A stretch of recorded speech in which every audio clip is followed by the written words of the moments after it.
আসসালামু আলাইকুম। এই রোদের ভিতর কই যাচ্ছেন আপনি?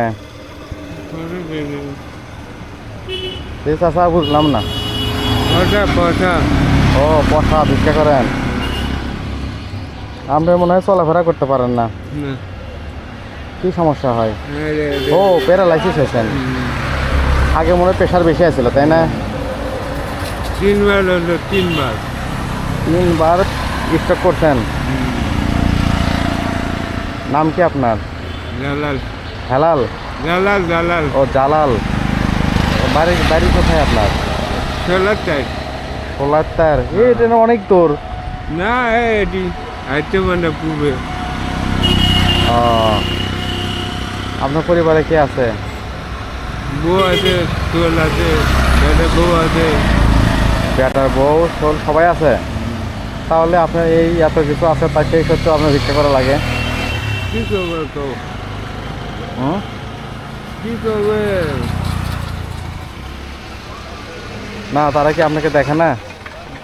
দেখে না, না না দেখে না। তারা তো অনেক কষ্ট মরবে। মনে খায়, মনে খায়। ভিন্ন হয় খান। বেটা যাই হোক, এখন বাবা তো, বাবাকে দেখবে না? আপনি এই প্যারালাইসিস হয়ে ভিক্ষা করতেছেন।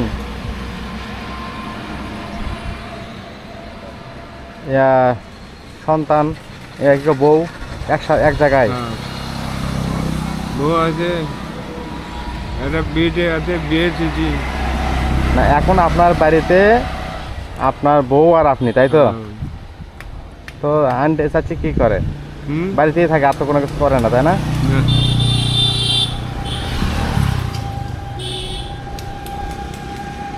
কি করবেন চাচা? না, আপনার এই যে আমি গাড়িতে যাচ্ছি, তো দেখলাম আর কি, আপনি এই রোদের ভিতর দেখেন, গা ঘামে তো পানি বেরোতেছে, যে এই অবস্থা, যে খুবই মানে ভিক্ষা করতেছেন এই শরীর দিয়ে। সেজন্যে আমি আর কি গাড়িটা থামাইছি, বুঝছেন?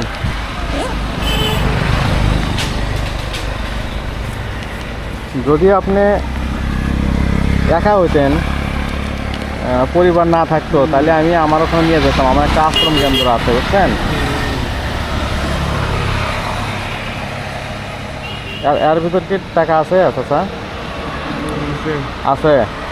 আচ্ছা, এটা হলে আপনার জন্য দিলাম। আর হচ্ছে,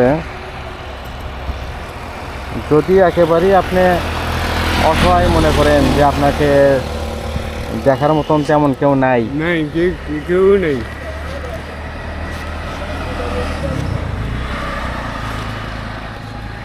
তাহলে আমার একটা আশ্রম কেন্দ্র আছে, যেখানে আমি এসব অসহায় মানুষকে রাখি।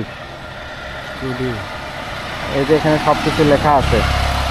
যদি এরকম অসহায় মনে করেন আপনার কেউ নাই, আমার কাছে যাবেন, থাকা খাওয়া চিকিৎসা ইনশাল্লাহ আমি করবো আপনার, বুঝছেন?